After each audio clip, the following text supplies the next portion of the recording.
태국 총리가 긴급하게 한국을 방문한 군 고위 관료와 만남을 가지고 태국을 도와달라며 애원했다고 하는데요. 과거 한국에게 오만한 태도를 보였던 것과는 사뭇 반대되는 태도를 보여 화제가 되었습니다. 알고 보니 중국에게 속고 난 이후 한국을 다시 보게 되었다고 하는데요. 대체 태국 총리가 무엇 때문에 한국을 간절하게 찾았는지 지금부터 자세하게 설명해 드리겠습니다. 태국 총리이자 국방부 장관인 프라윕 찬 오차 총리가 새벽 인천공항을 통해 입국. 한국을 긴급 방문하며 다급하게 한국 국방부 관계자들을 찾았다고 하는데요. 갑작스러운 전격 방문에 국방부에서는 진위를 파악하지 못했다고 합니다.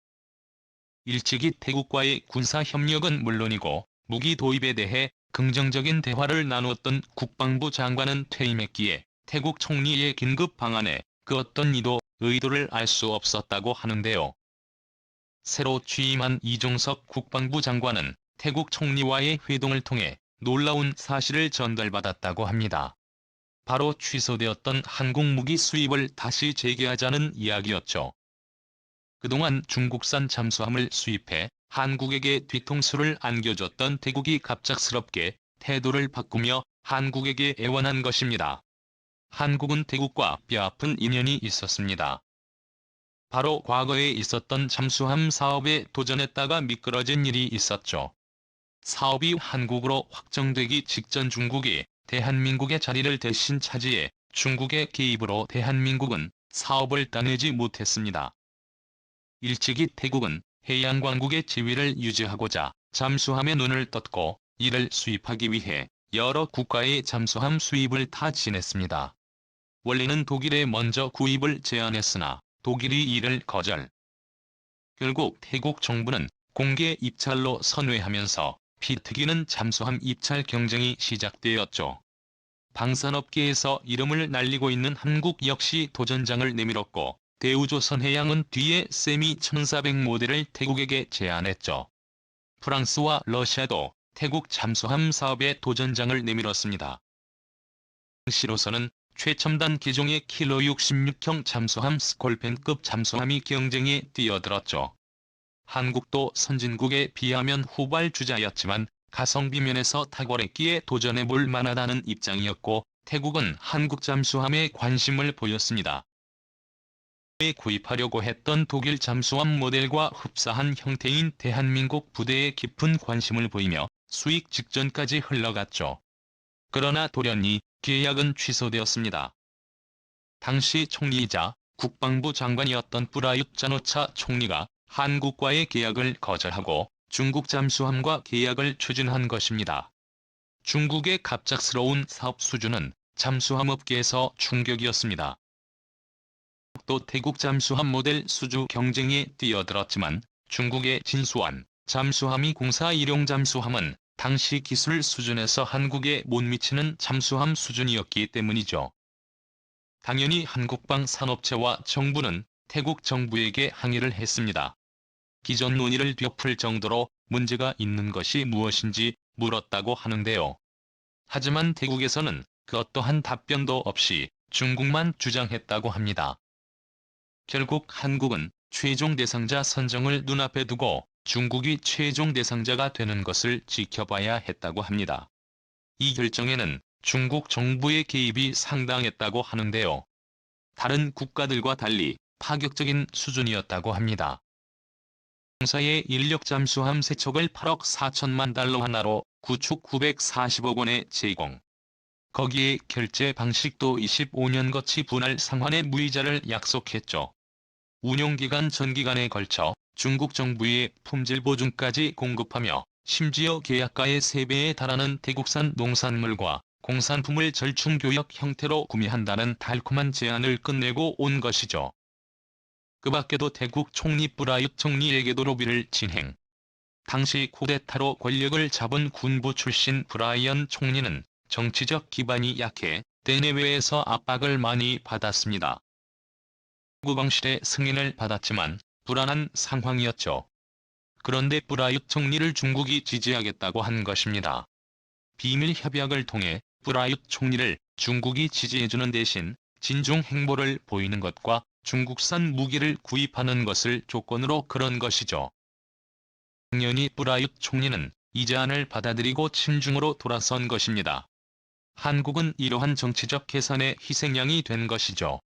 중국과 좋은 관계를 유지하던 브라윕 총리는 그러나 중국의 진짜 모습을 보게 됩니다. 달콤한 말에 속은 것을 뒤늦게 깨달은 것이죠.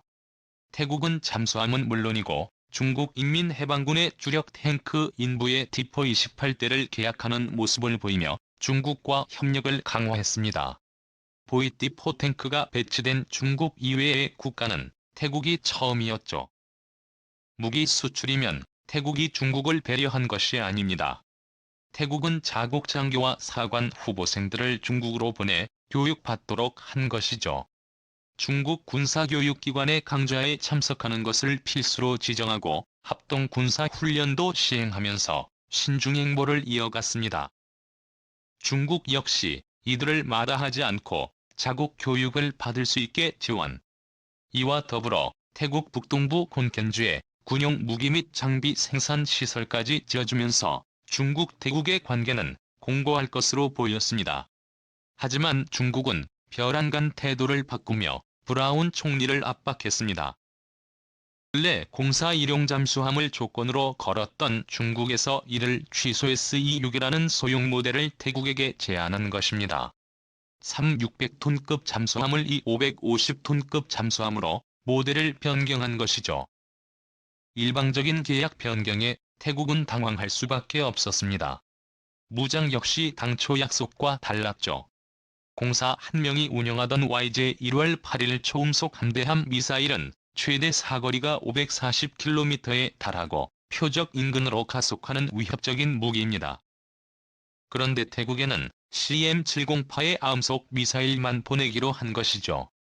25년 무이자상은 또 없는 이야기로 바뀌었고 정부 간 계약이 아닌 태국 정부와 중국 기업인 중선은 중공과의 계약으로 변경 최종적으로 중국산 잠수함 3척을 구매하는 데 11억 5,500만 달러가 들어간 것이죠.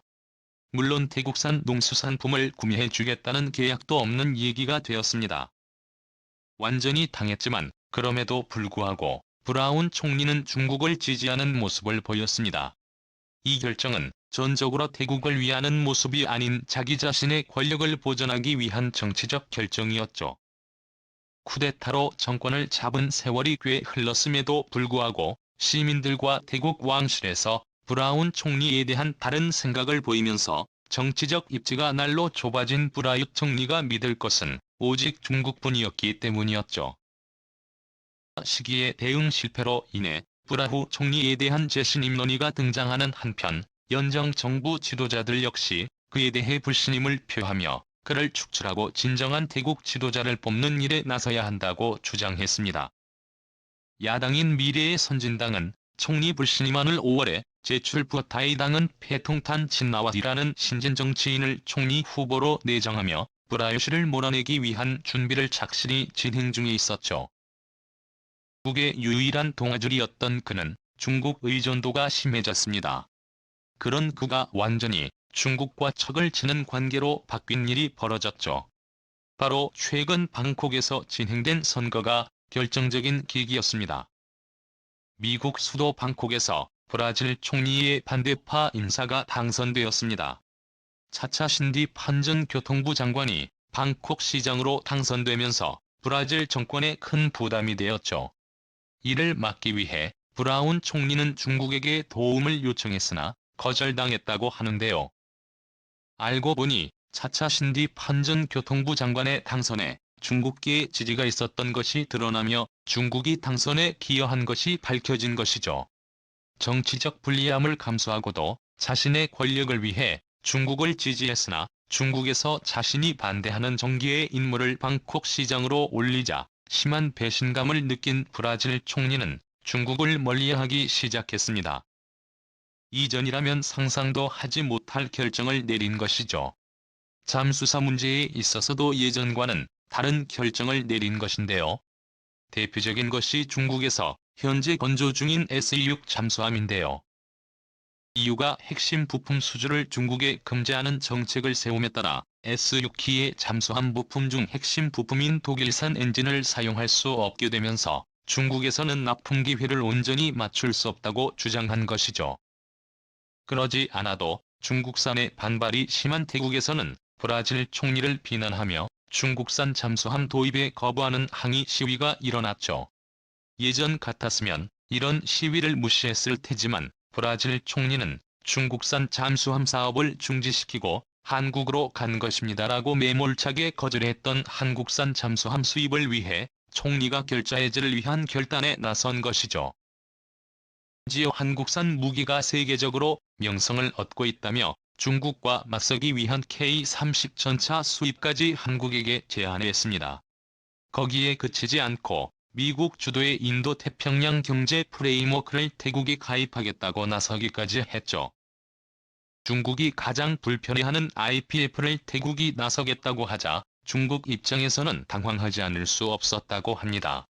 분명 중국 편이라고 생각했던 태국이 돌연 방침을 바꾼 것이기 때문이죠. 게다가 태국 해군은 미국산 첨단 드론 시스템까지 도입했는데요. 과거 중국산 무기만 수입하며 미국과 거리 두기에 나섰던 브라운 총리가 중국을 배제하고 미국과 친해지는 행보를 보인 것입니다. 한국과 미국 등 반중국 전선에 가입하며 태국은 중국과 선을 확실히 그은 것이죠.